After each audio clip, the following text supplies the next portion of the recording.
Well, it's one of those things that a lot of drivers across Montana admit to doing. Pushing through when you're tired because you're almost there. But experts say that decision can have some serious consequences. Tonight for our latest Help Me Ben story, Rachel Kindred shows us why fatigue behind the wheel can be just as dangerous as driving drunk or impaired. For many Montana drivers, a long road trip is part of summer plans. But experts say the biggest danger might not always be what's happening outside the vehicle. It could be what's happening inside the driver's brain. If you don't get 7 hours or more a night, then your brain is functioning essentially impaired as if you had just had 2 beers. If you go longer than that, if let's say you went 19 hours or more without sleep, then that is equivalent to driving drunk. Dr. Loy says the difference is you may not feel impaired, even though your brain is struggling to make decisions. That's something Nick Burlingame experienced firsthand when he was a young truck driver. I left at midnight and I would arrive at my first stop at 8 a.m. And I just wanted a rest area so bad because I knew I needed to pull over to fall asleep. And I saw the exit. I put on my turn signal. I started to take the off ramp. And then I woke up.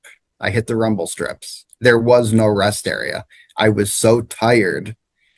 I fell asleep for a brief second and I dreamt there was a rest area. Burlingame said he was lucky that moment ended without a crash.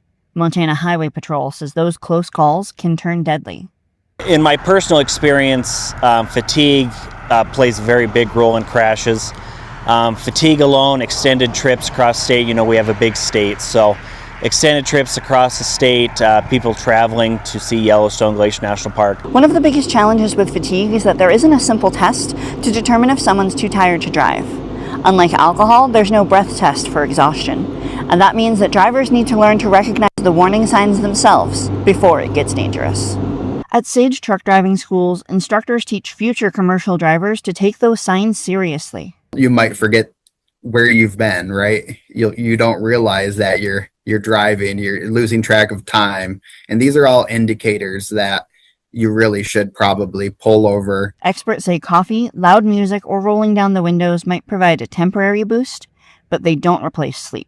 Experts say you should be building rest stops into your trip, just like you do fuel stops, because sometimes the safest way to get there is to take a little longer getting there. Reporting in Stillwater County, I'm Rachel Kindred for Nonstop Local. Really, really important tips tonight, Rachel Kindred, as we are, of course, in the summer season of driving. Thank you for joining the Help Me Ben team this evening. And by the way, folks, if you have a problem, you need some help, or hey, you simply just have a cool story, I want to hear about it. You could be my next Help Me Ben. Visit our website, nonstoplocal.com, click on the Help Me Ben tab under News, or click the QR code right now on your screen.